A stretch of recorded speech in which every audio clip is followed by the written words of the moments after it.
Hi there. So the next thing we're going to do is a thing called whole brain integration. So I'm going to be teaching you this with a view to rebooting and updating yourself. In other words, we've never necessarily brought ourselves up to date. And that means we have dynamics that are still in operation, our belief system, our interpretations, our perceptions, our therefore operating system may be exactly the same on specific issues or broadly. But let's take specific issues right now. So let's say you have an issue. I'm going to help you walk through that, to observe it through the view you had at the time, and potentially a new view or way of looking at it based upon what you know today, who you are today, and what the time is today, and how much time has gone between it originally occurring. Now, the other thing is we've never walked in another person's shoes. We are restricted by our own limited experiences and views, and therefore we may have become somewhat biased and inflexible. So whole brain integration is a way to see the same memories, but through potentially different lenses, and certainly through updated lenses. So bear with me as I take you through this exercise. I've done this many times with different clients, and I'm asking you to maybe observe it, but also, if you're willing to at this time, go through the exercise with me. So firstly, I'm sitting in this position, and I'm far enough away from the camera so you can see the positions I'm taking here. So usually when I sit cross-legged, I will put my left leg over my right leg. So I'm asking you to put whichever stance you would normally take, right over left or left over right, initially. That's the first thing to do. So because I put my left leg over my right, as you can see at the ankles there, if you take then your hands, and then I do the opposite. I put my right arm over my left, and I just draw it in and draw it down, okay? It can just be like so. So what has happened is I basically formed a figure eight, like DNA, double helix, forming in fact one cell for all the millions of cells that we do in fact have, because this is whole brain integration. We're expecting everything and hoping everything will be accommodated through all the cells rather than just one small part of us. In other words, it's both hemispheres of the brain that are going to be sharing the same information. So the stance is, whichever way you would put your legs normally, one over the other, and then you do the opposite with your hands. So for me, it was my left over right at the feet, at the ankles, and then it's my right over left, and then I just bring it down. You can turn it in if you wish, but most people, I just get them to relax it this way.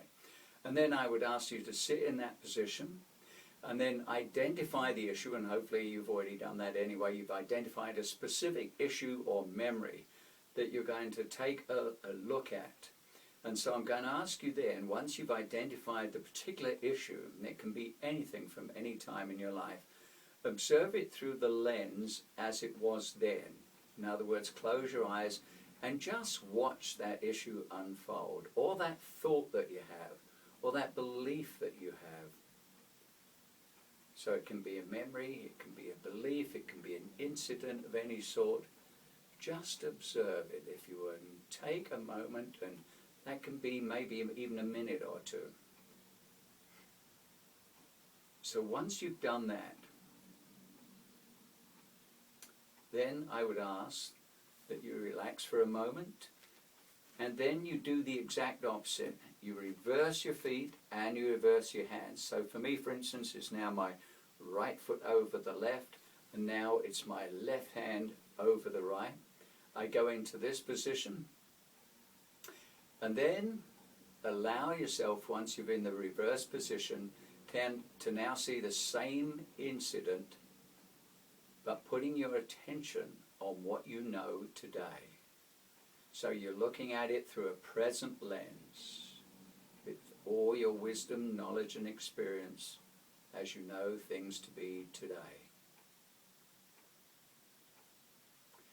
And again, spend whatever time you need. You will know when you've come to some sort of closure or acceptance or understanding, maybe a minute or two at most.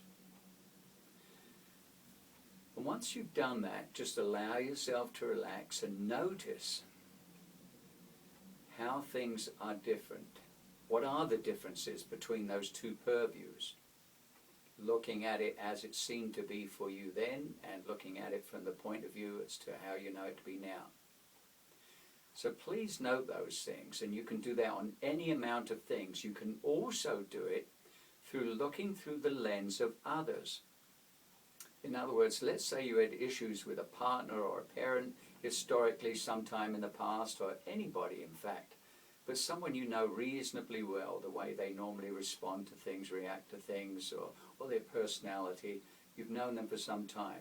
Then look at exactly the same scene, but through their eyes, through their lenses, as you believe it to be. Using these positions, as I've said, and notice what you notice. You'll notice about the history. In other words, you're looking at the purview based on their history, their disposition, their outlook, their perception, interpretation, belief.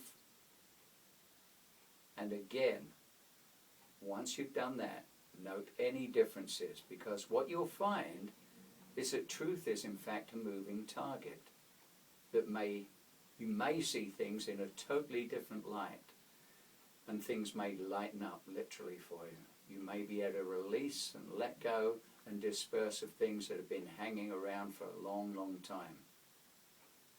It also means that both hemispheres of the brain are sharing the same present day wisdom, as opposed to one part of you being stuck in the past and another part being present. It integrates those things and allows you to be fully present again, then being able to respond as opposed to react. I hope you'll do this whole brain integration exercise on numerous things, or anything that is outstanding for you that keeps you stuck in a position or a purview that doesn't work in your best interest. Thanks very much. See you at the next lecture.